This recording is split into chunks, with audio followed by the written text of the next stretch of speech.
Joining me now is Florida Congressman Ron DeSantis. Congressman, good to see you this morning. Thanks for being here. Good morning. All right, well, the president stays on message. Can he convince lawmakers to push forward on his agenda? Well, I hope so. And Sandra, it's been frustrating because there's certainly an element of the Republican Party, I think part of the permanent political class in Washington, who has really fought the president. And I think their view is they're going to be here 20, 30 years, and he's only going to be here 4 or 8. And I think that that's unfortunate. But he has achieved a lot of things that he campaigned on. The border is totally different than it was 7 months ago. If you look at the immigration enforcement, totally different. We in the Congress did pass the VA Accountability Act, and his VA secretary is cleaning house in the VA. We also reauthorized and fixed the Choice Act. So those were core promises: the border, rule of law, veterans. Now I think we need to get Congress in gear to do some of the things that Congress has promised for so long. That's where critics will weigh in and say there's not been a legislative victory for this president yet, looking at health care and then tax reform. Congressman, what can you tell us about the future of tax reform and whether or not something's going to get done by the end of the year?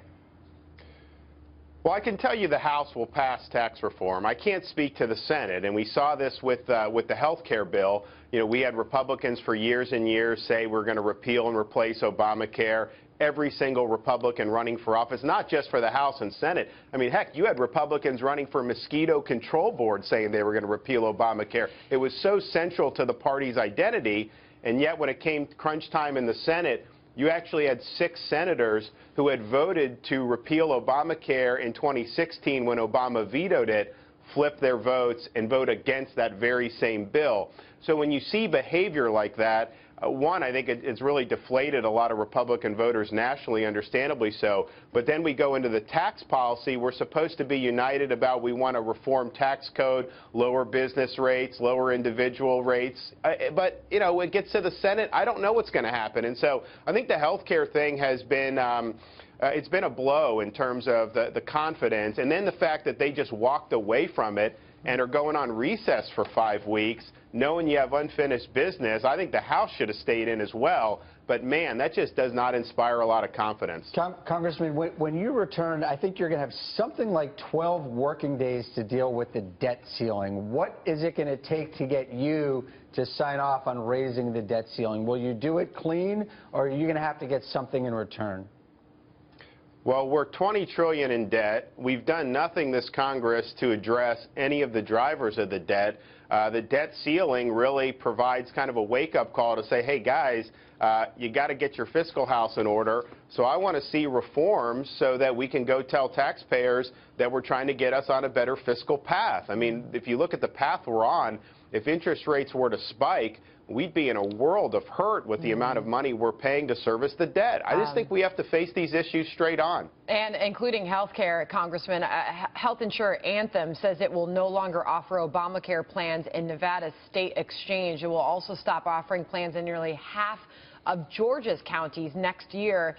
This has Republican lawmakers like California Congressman Doug LaMalfa face anger from constituents. According to the LA Times, a man told the congressman he should die in pain for voting for the GOP bill to replace Obamacare.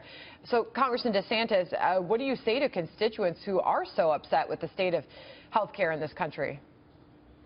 Well, I think a lot of them expected Republicans to repeal and replace Obamacare, and I think that they're understandably disappointed that the Senate failed in that. If you look at what's happening with the individual insurance market, it is not going to get any better absent a repeal and replace effort, because it's a dysfunctional system. It's created perverse incentives, and you're going to continue to see insurers exit the market. There's going to be fewer choices. Now, the Washington kind of fallback solution is, oh, let's just bail out the insurance companies, and that's a, quote, fix. That's not fixing the underlying problem. That's using taxpayer dollars to paper over the problems that Obamacare has created. Turning to foreign policy this morning, Congressman, U.S. spy agencies have detected in North Korea loading to anti-ship cruise missiles, loading them onto a patrol boat. This coming after the country said the United States would pay for pushing new sanctions to cripple its economy. So as a member of the House Foreign Relations Committee, Congressman, are you in favor of the administration's approach that it's taking towards North Korea right now? Well, I think the President and Ambassador Haley deserve a lot of credit for getting the UN Security Council vote that they did. When you have China lining up with us on an issue with North Korea, that's a positive. I think these sanctions really could bite.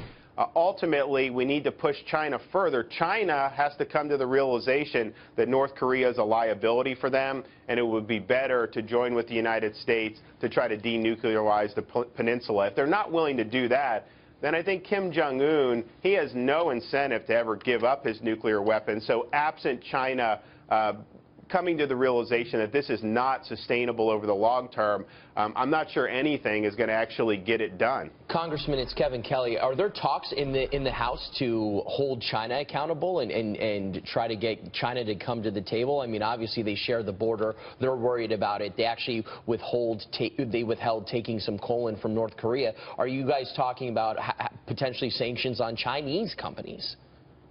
There are some talks. I mean, I actually just passed, part of our defense authorization bill, a measure that would allow our procurement to look at if some of these Chinese companies were dealing with North Korea, that the Secretary could then not do business with them. So that's a very small example, but I think it's an important one. So yes, there are thoughts of that, and ultimately with North Korea, China being North Korea's lifeline, the more we can cut that off, the more you weaken the regime and hopefully be able to stop this mad rush to a functional intercontinental ballistic missile.